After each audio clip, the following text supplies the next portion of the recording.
Pu'uloa kākou, wau Kepo'o Keli'ipa'akaua.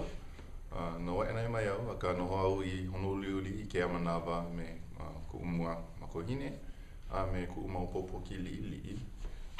A ohe a'u wahine no laila I ke lepona mai a'u e nā lady. Ele au ke kula ma'ani I ke manawa ma ke kula nui o ana ka I ke kau a'e. Hele ana au I ke kula o manoa o ko'u major o ike Hawaii a me ka olelo Hawaii. Alohana. O ka inoa o ko'u mo'olelo a'u I haku ai o no ka lawai'a olu'olu a me ka lawai'a pipi. O keia, he mo'olelo pokole, a'ole keia he ka'au, he mo'olelo wa'ale no. O nei mo'olelo e pili ana I nā hoahānau ʻelua, he lawai'a laua. I ko lawai'a ana e kipa ana, o kipa ana kekahi wahine o ia ka wahine o ka mo'o wahine. No laila, ano hoi keia. I've always kind of had a fascination with mo'o and mo'o wahine.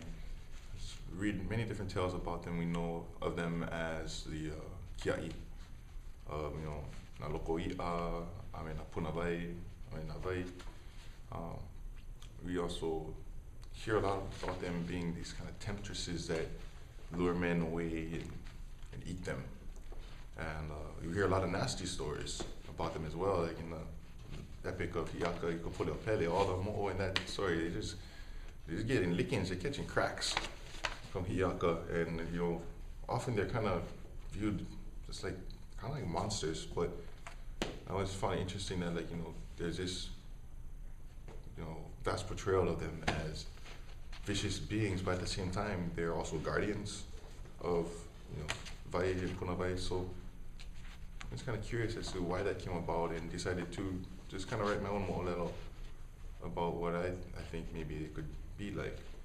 And was inspired by many other tales of other mo'o wahine, and so you see elements of that in here.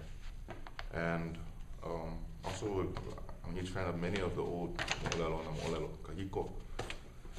And our kupuna had the most beautiful introductions. It's the kind of stuff that,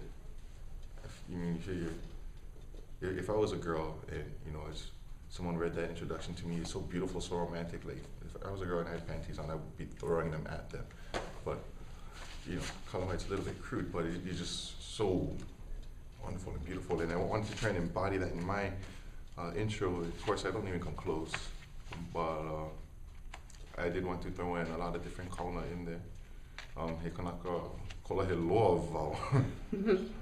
Laila nui na kauna kola he ma keia mo'olelo he Kalamai. So all in all, it's a kind of reflection on mo'o in general, my perspective on them, as well as a homage and to try and honor the ways that our kupuna would write. And I also sought to, through this mo'olelo, also impart certain lessons too. A lot of people know about some practices with fishing. Not everybody knows a lot of the details these days, though, such as who was Ku'ula Kai, the fishing god, and what are these fishing ko'a? What's the protocols in doing so? How what happens when you are stingy? What happens when you're not? And there's little other tidbits here and there. But yeah, that's basically it in a nutshell. Maybe a little bit longer than I was told to say on this interview. Kalamai.